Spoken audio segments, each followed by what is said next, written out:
देख रहे हैं न्यूज 24। मैं हूं असद अली।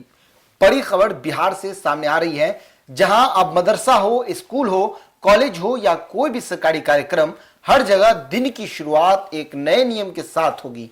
और यह नियम जुड़ा है देश के राष्ट्रीय गीत वंदे मातरम से। जी हां, बिहार सरकार ने 26 अप्रैल 2026 को एक अहम आदेश जारी करते हुए साफ कर दिया है कि राज्य के सभी शैक्षणिक संस्थानों, यूनिवर्सिटीज, स्कूल और कॉलेजेस और मदरसों में अब हर दिन की शुरुआत वंदे मातरम के सामूहिक गायन से होगी।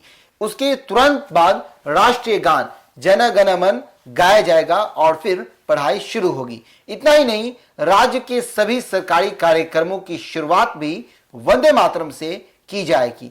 फिर जन गण मन और कार्यक्रम का समापन बिहार के राज्य गीत मेरे भारत के कंठहार से किया जाएगा। यानी अब हर सरकारी मंच पर एक तय कार्यक्रम देखने को मिलेगा। सरकार का कहना है कि इस फैसले का मकसद राष्ट्रीय भक्ति और भावना को मजबूत करना और राष्ट्रीय प्रतीकों के प्रति सम्मान बढ़ाना है।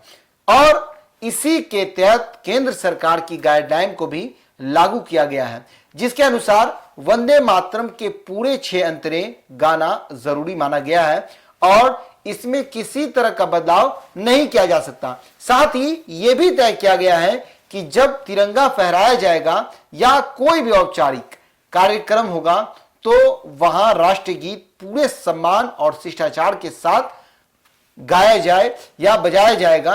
अगर बैंड के जरिए बजाया गया तो पहले ड्रम रोल होगा और अगर मार्चिंग के दौरान बजाया गया तो 7 कदम की चाल के बाद इसे शुरू किया जाएगा।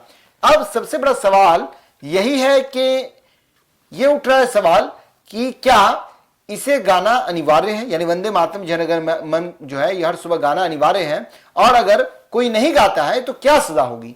तो आपको बता दें कि सरकार के आदेश में सीधे तौर पर किसी सजा का जिक्र नहीं किया गया है। यानी ऐसा नहीं कहा गया है कि नहीं गाने पर जेल होगी या जुर्माना होगा, लेकिन संस्थान अपने स्तर पर अनुशासनात्मक तरीके से कार्रवाई कर सकता है।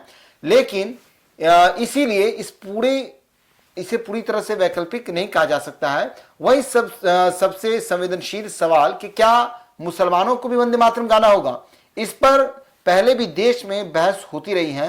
कुछ मुस्लिम संगठनों का मानना है कि वंदे मातरम जो कि राष्ट्रीय गीत है, इसमें कुछ शब्द उनके धार्मिक विश्वास से मेल नहीं खाते हैं, जबकि अदालतों ने पहले यह कहा है कि किसी को गाने के लिए मजबूर नहीं किया जा सकता है।